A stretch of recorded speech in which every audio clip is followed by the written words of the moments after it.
people who are listening in India also can pray, continue to pray for this ministry which is going on in the southern part of India. అయితే India నుంచి వింటున్న వారు కూడా ఈ యొక్క పరిచర్య గురించి ప్రార్థన చేస్తారని మేము ఆశిస్తున్నాం. So today our topic is about Lord's plan in our life. అయితే ఇవాళ మనం ధ్యానించబోయే విషయము దేవుని యొక్క ప్రణాళిక మన జీవితంలో. Lord was talking to Ezekiel in a very diligent way. అయితే దేవుడు యెహెజ్కేలుతో చాలా విషయాలు ఆయన డెలిజెంట్ గా మాట్లాడుతున్నారు. He was telling Ezekiel, you people have forgotten my town, my city, Jerusalem. అయితే ఆయన యెహెజ్కేలుతో అంటున్నారు, మీ యొక్క జనాంగమును నా యొక్క పట్టణం యెరూషలేం పట్టణమును మర్చిపోయి ఉన్నారు. Jerusalem is an ancient city. మరి యెరూషలేం అనేది ఎంతో ప్రాచీనమైనటువంటి పట్టణము. Although Babylon was also an ancient city, Babylon కూడా ప్రాచీన పట్టణం అయినప్పటికీ కూడా and a prophetic way of saying that Babylon has to be a desolate one. అదే ప్రవచనాల ప్రకారం మనం చూసినట్లయితే బబులోన్ అనేది విడవబడినటువంటి పట్టణంగా మనం చూడవచ్చు. You see in Isaiah 13, యెషయా గ్రంథం 13లో మనం చూసినట్లయితే Isaiah 13, యెషయా 13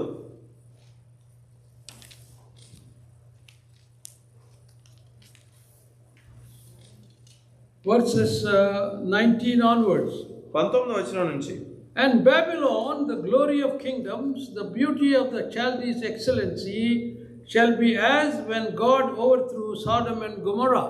అప్పుడు రాజ్యములకు భూషణమును కల్దీయులకు అతిశయాస్పదమును మహత్యమునగు బబులోను దేవుడు పాడు చేసిన సొదొమ గొమొర్రా వలె నగును. It shall never be inhabited, neither shall it be dwelt in it from generation to generation, neither shall the Arabian pitch tent there, neither shall the shepherds make their fold there. అది మరెన్నడూను నివాస స్థలముగా ఉండదు, తరతరములకు దానిలో ఎవడనూ కాపురం ఉండడు. అరేబియులలో ఒకడైనను అక్కడ తన గుడారము వేయుడు, గొర్రెల కాపరులు తమ మందలను అక్కడ పరుండనియ్యరు. And wild beasts of the desert shall lie there, and their houses shall be full of doleful creatures, and owls shall dwell there, and satyrs shall dance there. నక్కలు అక్కడ పండుకొనును, గురుపోతులు వారి ఇండ్లలో ఉండును, నిప్పుకోళ్ళు అక్కడ నివసించును, కొండమేకలు అక్కడ గంతులు వేయును. And the wild beasts of the land shall cry in their desolate houses, and dragons in their pleasant places, and her time is near to come, and her day shall not be prolonged. వారి నగరులలో నక్కలను, వారి సుఖవిలాస మందిరములలో అడవి కుక్కలను మొరలిడును. ఆ దేశమునకు కాలం సమీపించి ఉన్నది, దాని దినములు సంకుచితములు. So Babylon Lord used for the children of Israel to be sent in exile. అయితే దేవుడు బబులోను పట్టణాన్ని ఈ యొక్క ఇజ్రాయెల్ యొక్క జనాంగాన్ని అక్కడ తీసుకెళ్ళడానికి మనం ఉపయోగించడం మనం చూస్తున్నాం. And that land became a desolate one. మరి ఆ యొక్క స్థలం అనేది మరి విడవబడినటువంటి స్థలంగా ఏర్పడినది. Same time like Jerusalem, it is still flourishing. అయితే యెరూషలేము ఉన్న సమయంలో కూడా మరి యొక్క పట్టణం అనేది ఎంతో శోభాభిమానంగా ఉన్నట్టు మనం చూస్తున్నాం. Today Jerusalem is flourishing. మరి ఇవాళైతే యెరూషలేము ఎంత చక్కగానో శోభాయమానంగా ఉన్నది. It is not Babylon which has been totally desolate. అయితే అది బబులోన్ మాదిరిగా లేదు. బబులోన్ అయితే విడవబడిన ప్రాంతంగా. Because Lord had a concern of Jerusalem when he spoke to Ezekiel. అయితే దేవునికి అయితే యెరూషలేం పట్టణం గురించి ఒక ప్రణాళిక ఉన్నది. ఆయన యెహెజ్కేలుతో మాట్లాడుతున్నప్పుడు what he said was, I'm going to build this city for my sake. ఆయన అంటూ ఉన్నాడు, ఈ యొక్క పట్టణాన్ని మరి నా కొరకు నేను నిర్మించి ఉన్నాను. So today we are going to see chapter 41 of Ezekiel. అయితే ఇవాళైతే మనం 41వ అధ్యాయం యెహెజ్కేలు 41వ అధ్యాయం చూడబోతున్నాము. Therein Lord makes a plan for the temple. అయితే అక్కడ ఆయన మందిరం గురించి దేవుడి యొక్క ప్రణాళిక మనం చూడబోతున్నాం. So why he is so interested in the temple when he spoke about Jerusalem in Jerusalem city? అయితే ప్రభు ఈ యొక్క పట్టణాన్ని గురించి మాట్లాడుతున్నప్పుడు ఆయన ఎందుకని ఆ యొక్క మందిరం గురించి ఆసక్తి కలిగి ఉన్నాడు? It is because he was going to stay on rest in Jerusalem. అయితే ఆయన ఆ యొక్క మందిరంలోను ఆ యొక్క యెరూషలేం పట్టణంలో నివసించాలనుకుంటున్నాడు. We read this morning from Revelation chapter 21. అయితే ఈ రోజు మన పొద్దున ప్రకటన గ్రంథం 21 నుంచి చదువుకున్నాము. There also Lord describes his temple. I mean, he says it is not a temple. Son and the Father are going to be temple in Jerusalem. అయితే దేవుడు అక్కడ కూడా మరి తండ్రి కుమారులు ఇద్దరు కూడా మన యొక్క ఆలయంగా ఉన్నారనే విషయాన్ని మనకి ప్రకటిస్తూ ఉన్నాడు. Jerusalem is 1500 miles one side. It's all in directions. It's the same distance. అది యెరూషలేం అనేది 1500 మైళ్ళు విస్తరించి ఉన్నది.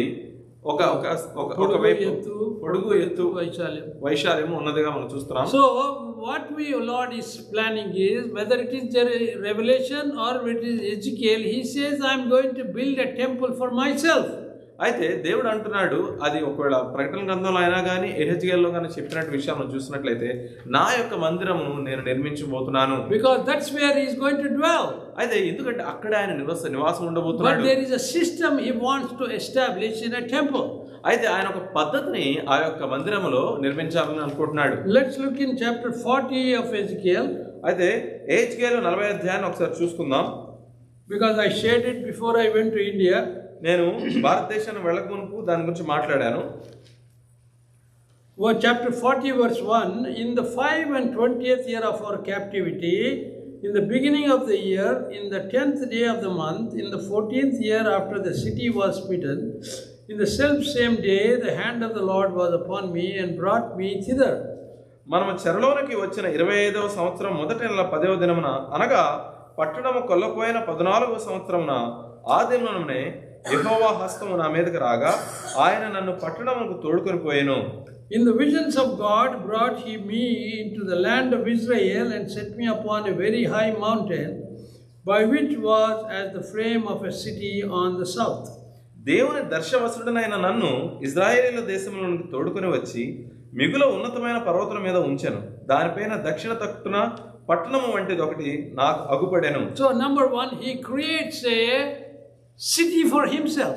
మనం చూసినట్లయితే ఇక్కడ చాలా స్పష్టంగా తెలుస్తుంది, ఆయన తన కొరకు మందిరాన్ని నిర్మిస్తున్నారు. That is his plan. అది ఆయన ప్రణాళికలో ఉన్నది. Even now, like I said in the beginning of the bulletin, what is it, connecting to the present day happenings of Ezekiel. ఈ రోజు కూడా ఇది ఎంతగానో మనకి సూచిస్తున్నది. మీరు బులెటిన్ లో చూసినట్లయితే ఈ టాపిక్, ఈ యొక్క ఎహెచ్కేల్లో జరుగుతున్న విషయాలు ప్రస్తుత పరిస్థితులకి ఎలాగా అనుగుణంగా ఉన్నదనే విషయాన్ని మనం చూస్తున్నాం. Lot of developments are going on around the land of Israel. మరి ఇజ్రాయెల్ చుట్టూ ఎన్నో రకాలటువంటి మరి కట్టడాలు అనేవి జరుగుతున్నా మనం చూస్తున్నాం. No, they are going to be, all countries are destroyed more or less. అయితే దాని చుట్టుపక్కల ఉన్న దేశాలన్నీ కూడా మరి నాశనం అయిపోతున్నాయి. Libya is decimated. లిబియా నాశనమైనది. Egypt is in a verge of on the bankruptcy. మరి ఐగుప్తును తీసుకుంటే మరి వాళ్ళు బ్యాంక్రప్ట్ కి దగ్గరలో ఉన్నారు. Lebanon is destroyed. లెబనాన్ నాశనమైనట్టు మనం చూస్తున్నాం. Syria is totally destroyed last year. మరి సిరియా పూర్తిగా తన యొక్క వైభవాన్ని కోల్పోయినట్టు. Iraq has been totally decimated in 2004. మరి ఇరాన్ తీసుకుంటే 2004లోనే దాని యొక్క వైభవాన్ని కోల్పోయినట్టు. Iran, it has lost all its water resources and the nuclear facility has been destroyed recently. మరి ఇరాన్ లో ఉన్నటువంటి ఆ యొక్క నీటి వ్యవస్థలు అలాగే న్యూక్లియర్ ఫెసిలిటీలు కూడా నాశనమైనట్టు మనం చూస్తాం. So the covenant he made with Abraham has been coming true in the Jerusalem, Israel today. మరి అబ్రహాముతో దేవుడు చేసినటువంటి నిబంధన అనేది మరి ఈ రోజుల్లో నెరవేరుతున్నట్లుగా మనం చూడవచ్చు. He told Abraham in Genesis 15 verse 18 to 21 that I will give to your descendants land between the river in Egypt to great river Euphrates. అయితే దేవుడు అబ్రహాముతో ఆదికాండము 15వ అధ్యాయము 18 నుంచి చెప్తున్నట్టు మాటలు మనం చూసినట్లయితే 10 నుంచి 21 చూసినట్లయితే, ఆ దినమందు యెహోవా ఐగుప్తు నది మొదలుకొని గొప్ప నది అయిన యూఫ్రటీస్ నది వరకు ఈ దేశమును, అనగా కనీయులను, కనిజ్జీయులను, కద్మోనీయులను, హిత్తీయులను, పెరిజ్జీయులను, రెఫాయియులను, అమోరీయులను, కనానీయులను, గిర్గాషీయులను, యెబూసీయులను నీ సంతానముకి ఇచ్చి ఉన్నానని అబ్రాహాముతో నిబంధన చేశాను. So that is the covenant Lord made to Abraham before Abraham even knew that he was going to have a child. అయితే దేవుడు అబ్రాహాముతో ఈ నిబంధన చేసిన సమయానికి అబ్రాహాముకి తనకు కుమారుడు పుడతాడనే విషయం కూడా తెలియలేదు. So then he got the land acquired for the children of Israel today. అయితే ఆయన ఇజ్రాయెల్ యొక్క జనాంగానికి ఈ యొక్క దేశాన్ని ఇవ్వబోతున్నట్టుగా మనం చూస్తున్నాం. So it happened in 1948. అయితే 1948 ఇది జరిగినప్పటికీ కూడా it was all full of holes because there was no proper land being given by the League of Nations. మరి అక్కడ ఆ యొక్క ప్రాంతం అనేది ఎన్నో లోపాలతో ఉన్నది. ఎందుకంటే సంపూర్ణంగా కూడా వాళ్ళకి ఆ యొక్క ల్యాండ్ వచ్చినట్టుగా మనం చూడట్లేదు. Because of that there was lot of wars between Arabs and Israel, Jewish people. మరి దాని మూలంగా మరి ఎన్నో యుద్ధాలు అనేవి ఈ యూదులకును మరి మిగతా అక్కడ ప్రాంతానికి దగ్గరలో ఉన్న వాళ్ళకి జరిగినట్టు మనం చూస్తున్నాం. So this is still continuing today. అది వాటికి కూడా మరి జరుగుతున్నట్టు మనం చూస్తున్నాం. But by the way the trend looks that it's going to be finished very soon. మరి ఇలా చూసినట్లయితే నాకైతే అనిపిస్తుంది ఈ యొక్క విషయాలు అనేవి ఈ యొక్క యుద్ధాలు అనేవి త్వరగా ముగుస్తాయేమో అని చెప్పి. So after Lord had acquired the land, అయితే దేవుడి యొక్క ఆ నేలను తీసుకున్న తర్వాత he want to build a city for himself. మరి ఆయన తన మందిరం కట్టుకోవాలని ఆశపడుతున్నాడు. ఆ పట్టణాన్ని నిర్మించాలనుకుంటున్నాడు. Therein he was going to dwell in a temple. మరి ఆ యొక్క పట్టణంలో ఉన్నటువంటి మందిరంలో ఆయన నివాసం ఉండాలనుకుంటున్నాడు. 2 Chronicles chapter 6. రెండో దినవృత్తాంతములు 6వ అధ్యాయము. You see, when Solomon has built a temple, Lord's glory descended as a smoke into the temple. అయితే సొలొమోను మందిరం నిర్మించిన తర్వాత దేవుని మహిమ అనేది ఆ యొక్క మందిరం మీదకి పైనుంచి వచ్చినట్టుగా మనం చూస్తున్నాం. So Lord desires to be amongst his people. మరి దేవుడు తన యొక్క జనుల పట్ల ఇటువంటి ఇచ్చ కలిగి ఉన్నాడు. So chapter 40 of Ezekiel says how Lord wants to have a desire to have his city. అయితే 40వ అధ్యాయం ఎజెకియల్ మనకి ఏం చెప్తుందంటే ఆయన తన మందిరము తన పట్టణము ఏ విధంగా ఉండాలని ఆశపడుతున్నాడు. So verse 20 of chapter 40. ఎజెకియలు 40వ అధ్యాయం 20వ వచనం మనం చూసుకుందాం. 2వ వచనం. 40వ అధ్యాయం 2వ వచనం మనం చూసుకుందాం. In the visions of God brought he me to the land of Israel and set me upon a very high mountain by which was as the frame of a city on the south. దేవుని దర్శనవశుడైన నన్ను ఇజ్రాయేలు దేశంలోకి తోడుకొని వచ్చి మిగుల ఉన్నతమైన పర్వతం మీద ఉంచెను. దానిపైన దక్షిణపు తట్టున పట్టణం వంటిది ఒకటి నాకు అగుపడెను. And brought me hither, and behold, there was a man whose appearance was like the appearance of brass, with a line of flax in his hand and a measuring reed, and he stood in the gate. అక్కడికి ఆయన నన్ను తోడుకొని రాగా ఒక మనుష్యుడు ఉండెను. ఆయన మరియుచున్న ఇత్తడి వలె కనబడెను. దారమును కొలకరయ్యు చేత పట్టుకొని ద్వారములో ఆయన నిలబడి ఉండెను. So Lord wants everything systematic. అయితే దేవుడు ప్రతిదీ కూడా పద్ధతి ప్రకారం జరగాలనుకుంటున్నాడు. Perfect. ఖచ్చితంగా ఉండాలనుకుంటున్నాడు. Because it is his temple, it has to be perfect in all senses. ఎందుకంటే ఆయన మందిరమే ఉన్నది, అది ఖచ్చితంగా ఉండాలని చెప్పి ఆయన అనుకుంటున్నాడు. What does it mean for us? అయితే మనకు అది ఏ విధంగా ఉన్నది? When you look in Ephesians chapter 2 verse 19, అయితే ఎఫెసీయులకు రాసిన పత్రిక 2వ అధ్యాయం 19వ వచనం మనం చూసినట్లయితే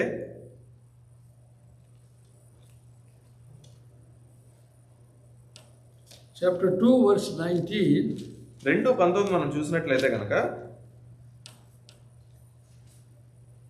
now therefore you are no strangers and foreigners but fellow citizens with the saints of the household of God.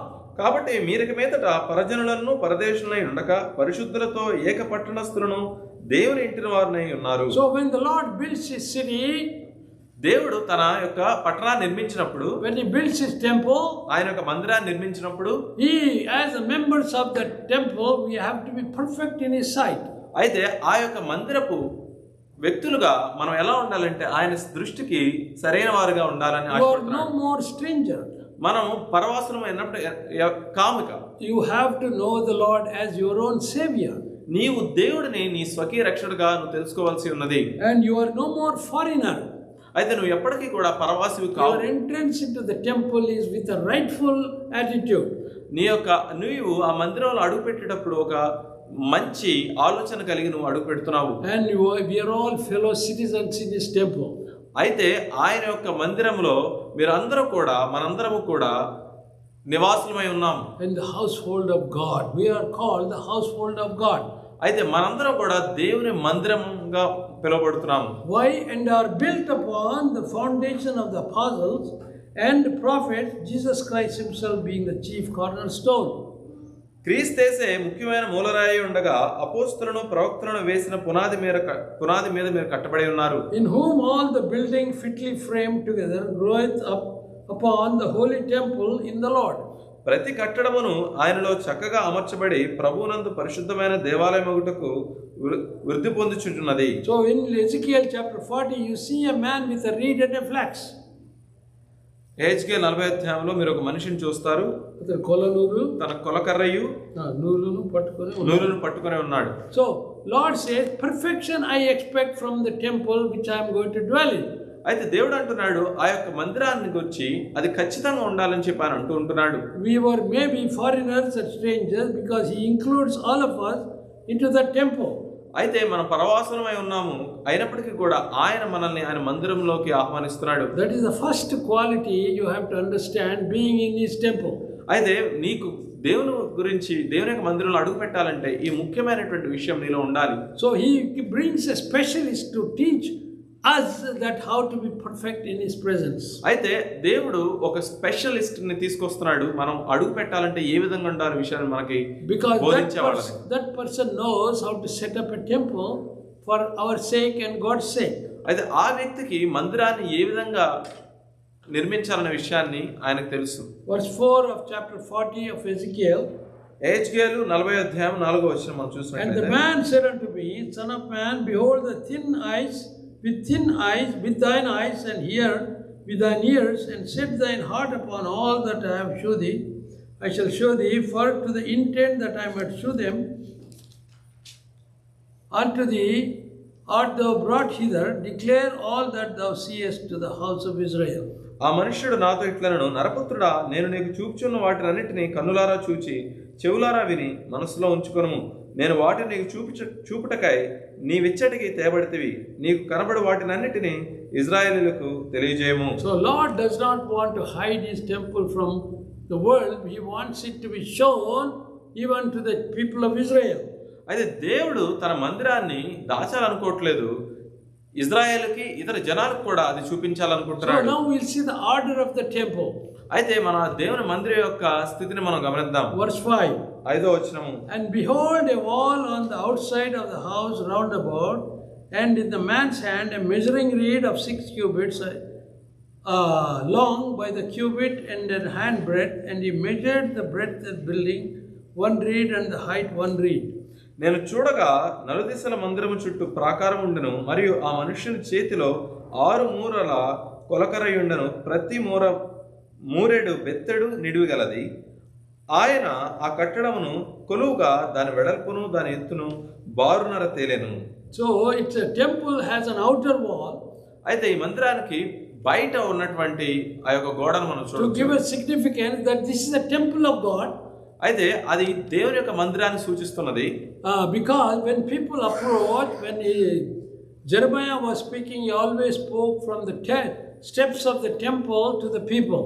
అయితే ఇర్మియా మాట్లాడినంతప్పుడు కూడా ఆ యొక్క మందిరం యొక్క మెట్ల మీద నుంచి మాట్లాడినట్టు మనం చూస్తున్నాం. So Ezekiel was shown how the temple must look like. అందుకనే ఎహెజ్కేలుకి దేవుడు చూపిస్తున్నాడు ఆ యొక్క మందిరం ఏ విధంగా ఉండాలనే విషయాన్ని. Because Lord wants perfection in whatever he sets up. దేవుడు తను చేసేటువంటి ప్రతి పనిలోనూ ఆయన చూపించే ప్రతి పనిలో ఖచ్చితత్వాన్ని కోరుకుంటున్నాడు. Verse 6, Then came he unto the gate which looketh toward the east, and went up to the stairs thereof, and measured and the threshold of the gate, which was 1 reed broad, and the other threshold of gate, which was 1 reed broad. అతడు తూర్పు తట్టున ఉన్న గుమ్మమునకు వచ్చి దాని సోపానముల మీదకెక్కి గుమ్మము గడపను కొలువుగా దాని వెడల్పు అనగా మొదటి గడప వెడల్పు బారునర తేలెను. So east gate is very important for us to remember. ఆ తూర్పులో ఉన్నటువంటి ద్వారము ఎంతో ప్రాముఖ్యమైనది మనం గుర్తుంచుకోవాలి. Because this temple is set aside as north south and facing north and back to the south.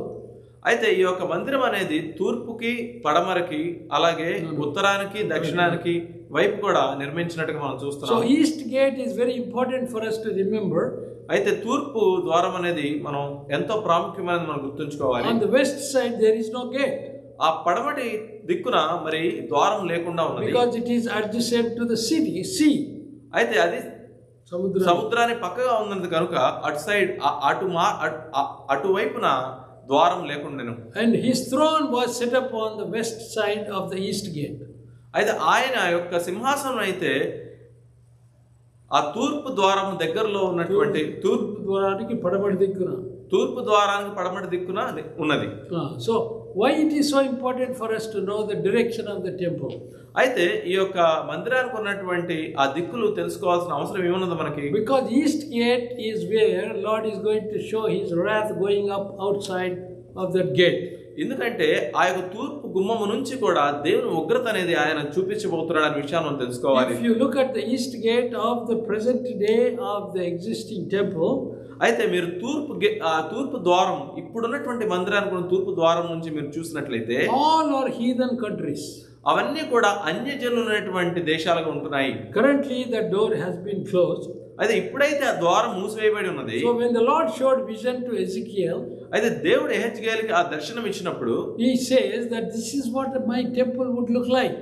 నా యొక్క మందిరము ఈ విధంగా కనబడుతున్నది. So when you look in 40, it's all measured by the man how the temple is going to be looking like. అయితే 40వ మీరు చూసినట్లయితే అదంతా కూడా మందిరము ఏ విధంగా నిర్మించబడబోతున్నది, దాని యొక్క కొలతలు ఏ విధంగా ఉన్నాయో మనం చూడొచ్చు. So now we look at Ezekiel 41 verse 1. అయితే ఇప్పుడైతే మనం ఎహెజ్కేలు 41వ అధ్యాయం 1వ వచనం చూసుకుందాం. Afterward he brought me to the temple and measured the post 6 cubits broad on one side and the 6 cubits broad on the other side, which was breadth of a tabernacle. తరువాత అతడు నన్ను ఆలయమునకు తోడుకుని వచ్చి దాని స్తంభములను కొలిచెను, ఇరుప్రక్కల అవి 6 మూరలాయెను, ఇది గుడారపు వెడల్పు. So tabernacle is also a very important place for the Lord. అయితే గుడారం అనేది దేవునికి ఎంతో ప్రాముఖ్యమైన స్థలంగా ఉన్నది. Tabernacle is what looks like a temporary residence. మరి ఆ గుడారం అనేది దేవునికి ఆ యొక్క ఆయన ఉండేటువంటి స్థలంగా ఉన్నది. Because Lord showed in Mount Sinai how a tabernacle must look to Moses. అయితే దేవుడు మోషేతో మాట్లాడుతున్నాడు, మరి ఆ యొక్క సినాయి కొండ మీద ఆ యొక్క గుడారం ఏ విధంగా ఉండాలనే విషయాన్ని మోషేకి చెప్పినట్టు చూస్తున్నాం. There are 7 things in the tabernacle. అయితే ఈ యొక్క గుడారంలో 7 విషయాలు ఉన్నవి. There is a 7 candle lampstand. అయితే ఆ యొక్క గుడారంలో 7 దీపాలు ఉన్నవి. And to opposite them is a shewbread table. అయితే దానికి ఎదురుగా ఆ యొక్క రొట్టె shewbread for all 12 tribes, 12 breads are put there. రొట్టె ఉన్నటువంటి మనం ఆ యొక్క ఆ ప్రదేశాన్ని మనం చూడొచ్చు. 12 గోత్రాల వారికి కూడా అది అందించే విధంగా. Then to the west of it, to the north of the temple, a table is an incense table. అయితే ఆ యొక్క బల్ల ఉన్నటువంటి ప్రదేశానికి ఉత్తర దిక్కున పొగ వచ్చేటువంటి ధూపం ఉన్నది. So on the north of this incense table, అయితే ఉత్తర దిక్కు ఆ యొక్క బల్లకి ఉత్తర దిక్కున is the altar. అక్కడే బలిపీఠం ఉన్నది. And the altar there are 3 things.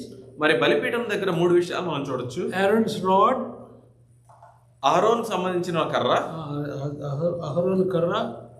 Then there is one more. Tablets. దేవుడిచ్చిన 10 commandments. దేవుడిచ్చిన 10 ఆజ్ఞలు. And మన్నా. దేవుడిచ్చిన మన్నా. These are the 3 things in the altar. అయితే బలిపీఠం దగ్గర ఉన్న విషయాల్లో ఈ 3 విషయాలు మనం చూడొచ్చు. So that happened. Candlestick and shewbread, incense table, incense, and in the altar Moses, Aaron's rod, manna, and 10 commandments. అయితే ఇప్పటి వరకు మనం చూసిన విషయాలన్నీ కూడా ఇవన్నీ అక్కడ ఉన్నట్టుగా మనం చూస్తున్నాం. Then the 7th one is the veil onto the west side. అయితే ఆ యొక్క 7వది తెర.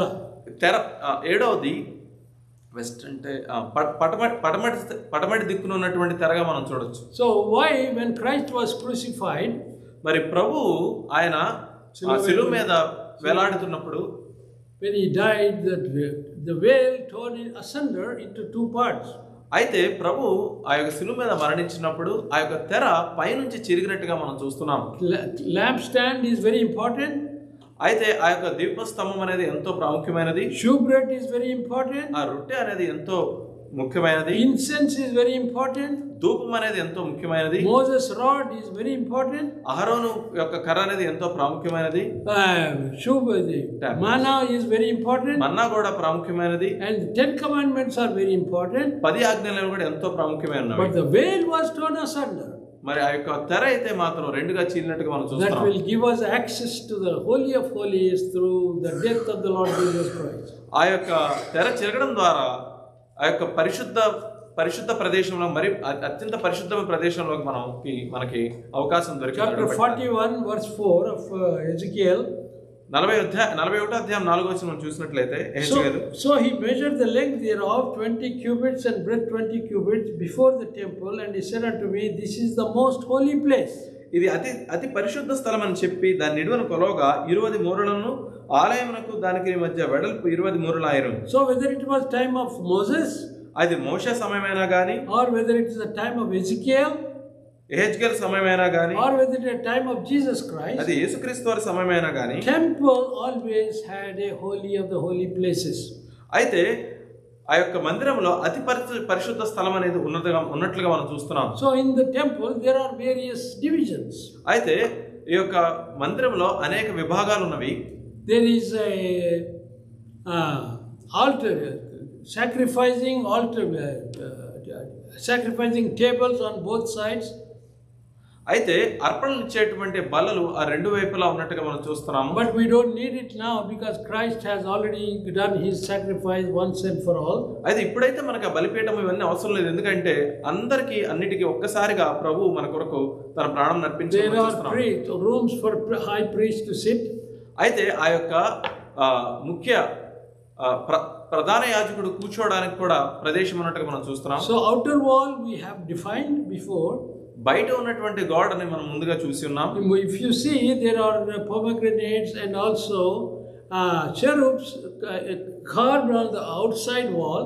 అయితే బయట మనం చూసినట్లయితే ఆ యొక్క చక్కగా చెక్కినటువంటి ఆ దానిమ్మ లాగా కనపడేటువంటి ఆ యొక్క ఆకారాలు మనం చూడవచ్చు. And these cherubs. చెరువు అంటే చెరువు. So that is what to indicate this is where the Lord is going to dwell. అయితే అవన్నీ కూడా దేని సూచిస్తున్నాయంటే ప్రభు ఇక్కడ ఉంటున్నాడు, ఇక్కడ నివాసం ఉంటాడనే విషయాన్ని సూచిస్తున్నాయి. Anybody can approach that wall. ఎవరైనా కానీ ఆ యొక్క ప్రదేశాన్ని గోడ దగ్గరకు వెళ్ళవచ్చు. But there is an inner wall. అయితే లోపల ఇంకొక గోడ ఉన్నది. That is also set aside for those to enter into the inner wall. అది కూడా కొంతమంది కొరకు అది అలా నిర్మించినట్టుగా మనం చూస్తున్నాం. That is where Lord decides who will enter into his inner wall. అక్కడికి ఎవరు వెళ్ళాలనే విషయాన్ని ప్రభు మరి దాన్ని నిర్ణయిస్తాడని. So outer wall is to identify it as a temple. మరి బయట ఉన్నటువంటి గోడ అనేది అది ఒక మందిరం అని సూచించడానికి. But if you go to inner wall you will identify who is God. అయితే మనం లోపలికి వెళ్ళిన తర్వాత ఆ ఉన్నటువంటి లోపల గోడ అనేది నువ్వు ఎవరు వైతున్నావో నీ యొక్క ఉద్దేశం, నీ యొక్క పరిస్థితి ఏంటనేది నీకు తెలుస్తుంది. In between outer wall and inner wall there are mingling of people of various faiths. అయితే ఆ యొక్క బయట ఉన్నటువంటి గోడకి మరి లోపల ఉన్నటువంటి గోడకి మధ్యలో అనేక రకాల విశ్వాసాలు గల జనాలు అనేవాళ్ళు ఉంటారని మనం చూస్తున్నాం. Only those people who believed in the Lord Jesus Christ can enter into the inner wall. అయితే ఎవరైతే ప్రభువుని యేసుక్రీస్తు వారి తన సఖ్యరక్షకుగా ఏర్పరచుకున్న వాళ్ళు మాత్రమే ఆ లోపలికి వెళ్ళగలరు. Chapter 40 and 42, 43, 44, these are all the examples how the temple must look like. అయితే 40 నుంచి గనక 44 అధ్యాయాల వరకు మనం చూసినట్లయితే ఈ మందిరం ఏ విధంగా ఉండాలనే విషయాన్ని దేవుడు మనకు చూపిస్తున్నాడు. Outside he narrates the flowing water that we'll see next week. అయితే బయట ఏ విధంగా అయితే ఆ యొక్క నీరు ప్రవహిస్తుందని దేవుడు మనకు చూపిస్తున్నాడు. From west to east. పటపటి నుంచి తూర్పుకి ఏ విధంగా నీరు అనేది ప్రవహిస్తున్నా మనం చూడాలి. I will explain why it is so. మరి ఆ విధంగా ఎందుకున్న విషయాన్ని వచ్చేవారు మీకు చెప్తాను. When you look at the Israel by per se, అయితే మనం ఈ ఇజ్రాయెల్ యొక్క ప్రదేశాన్ని మనం పైనుంచి చూసినట్లయితే River Jordan flows from north to south. అయితే ఆ యొక్క యోర్దాను నది పైనుంచి కిందకి ప్రవహిస్తుంది. All water end up in Dead Sea. అయితే ఆ యొక్క నీరంతా కూడా ఆ యొక్క డెడ్ సీ సముద్రంలో మృత సముద్రంలోకి కలుస్తుంది. On the west side is the sea. ఆ యొక్క పడమటి దిక్కున సముద్రం ఉన్నది, and all the rivers must go there. అన్ని నదులు కూడా వెళ్ళి అక్కడే కలవలసి ఉన్నది. But in the rivers, when you look at Ezekiel chapter 42 onwards, it's river is going to the east side. అయితే మన ఎజెకియల్ 42వ అధ్యాయం చూస్తా ఉంటే ఆ యొక్క నది అనేది తూర్పు దిక్కున ప్రయాణిస్తున్నాడు మనం చూస్తున్నాం. There is no end for that river. అయితే ఆ యొక్క నదికి మరి ఎక్కడ కూడా ఒక ముగింపు అనేది లేదు. This is all of great significance. We will talk about it next week. మరి దీనికి ఎంతో ప్రాముఖ్యత ఉన్నది. దీని యొక్క లోతు విషయాలను మనం వచ్చే వారం తెలుసుకుందాం. So presently what we have to understand is Lord's desire is to set up a city in Jerusalem. అయితే ఇవాళ మనం తెలుసుకోవాల్సిన విషయం ఏంటంటే దేవుడు తన ప్రణాళిక చొప్పున తనకు ఒక మందిరాన్ని యెరూషలేం పట్టణంలో నిర్మించాలని ఆశపడుతున్నాడు. So the temple has defined measurements. అయితే ఆ యొక్క మందిరానికి తను మరి సూచించినటువంటి కొలతలు ఉన్నవి. And there is a defined location of each member of the temple. అలాగే ఆ యొక్క సూచనలలో భాగంగా ఎవరెవరు ఏమేం పనులు చేయాలనే విషయాలు కూడా దేవుడు సూచిస్తున్నాడు. It is to give us a foresight what saw John the disciple had seen in the book of Revelation. ఇదంతా కూడా మరి యోహాను ప్రకటన గ్రంథంలో చెప్పినటువంటి విషయాల గురించి మనకి సూచిస్తున్నది. That we will meditate tomorrow, next week. అది వచ్చే వారం మనం ధ్యానించబోతున్నాం. For the time being, you keep any questions you have, you may ask me. అయితే ఇప్పటికైతే మీకు ఏమైనా ప్రశ్నలు ఉంటే నన్ను ఎప్పుడైనా అడగచ్చు. We are available on online, email, whatever is possible. అన్ని విధాలుగా మేము మాకు సమయం ఉన్నది మీతో మాట్లాడటానికి. May God bless this word. దేవుడు ఈ వాక్యాన్ని దీవించును గాక. Let's pray. ప్రార్థన చేసుకుందాం. Loving and heavenly Father, wonder-working God, we want to thank you for your plan for us. Oh Lord, we are the strangers and foreigners once upon a time. You brought us into your fold, made us sit in your temple, oh Lord, for which the foundation is you. We are supported by apostles, oh Lord, their teachings. Oh Lord, guide us, lead us, enable us to be faithful to you till the end. We ask all these things in the name of our Lord and Savior, Jesus Christ. Amen. Amen. Now, love of the Father, grace of the Lord Jesus Christ, and the fellowship of the Holy Spirit be with us all now and forever. Amen. Amen. You are dismissed.